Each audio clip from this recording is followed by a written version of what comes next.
प्रभु यीशु मसीह के सामर्थी नाम में आप सबों को जय मसीह की। आज के मनन का भाग हमने लिया है यूहन्ना रचित सुसमाचार अध्याय 10 उसकी 14 से 16वीं आयत। Gospel of John chapter 10 verse 14 to 16 लिखा है, अच्छा चरवाहा मैं हूँ, मैं अपनी भेड़ों को जानता हूँ और मेरी भेड़ें मुझे जानती हैं। जैसे पिता मुझे जानता है और मैं पिता को जानता हूँ और मैं भेड़ों के लिए अपना जीवन देता हूँ। मेरे पास अन्य भेड़ें हैं जो इससे की नहीं,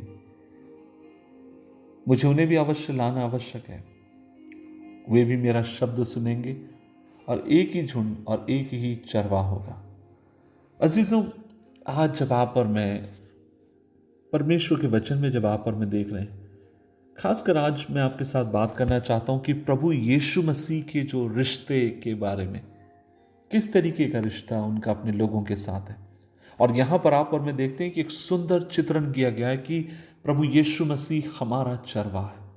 और यहां पर आप और मैं ये भी देख पाते हैं कि पिता के प्रति उसकी जो भक्ति है, उसका जो प्रेम है,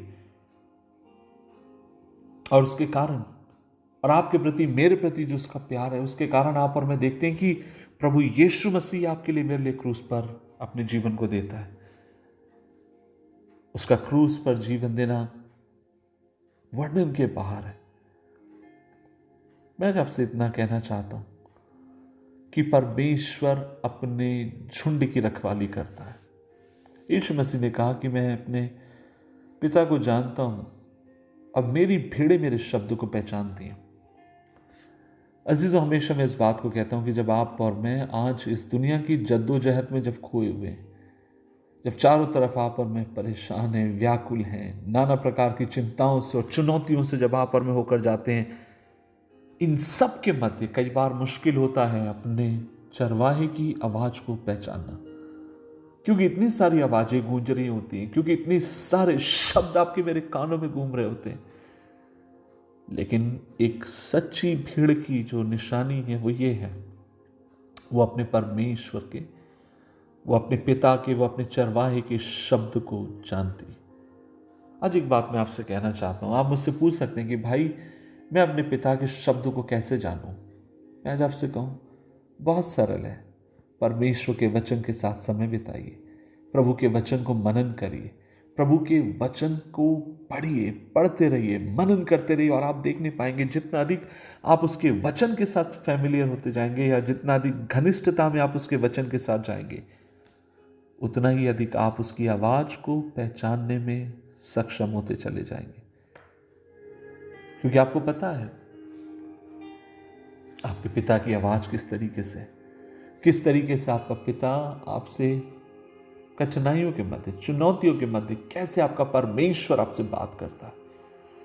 काफी साल पहले की बात है, मेरे ख्याल से उन दिनों में मैं बाइबल स्कूल का, कॉलेज का एक विद्यार्थी था, और एक दिन मेरे घर से एक चिट्ठी आई, मेरी माँ ने मुझे भेजी, और उसमें बहुत सारी उसने अपनी व्यथा सुनाई, बहुत सारी अपनी चुनौतियों के बारे में वो कह रही थी, और वो तो सच बात कह रही थी।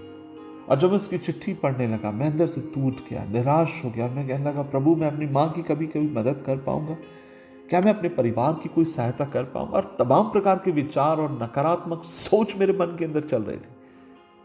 और उतने ही हमारे चर्च के एक संडे स्कूल का एक बच्चा मेरे पास दौड़ कर आया और मुझसे कहता है, किशोर भैया, क्या कभी आपने परमेश्वर के उस वचन को पढ़ा है जहां पर दाऊद कहता है, मैं जवान था पर मैं बूढ़ा हो गया, लेकिन ना ही मैंने कभी धर्मी के परिवार को त्यागा हुआ और उसके वंश को कभी टुकड़े मांगते पाया, वरन वो दिन भर दीनता और उदारता के साथ देता है।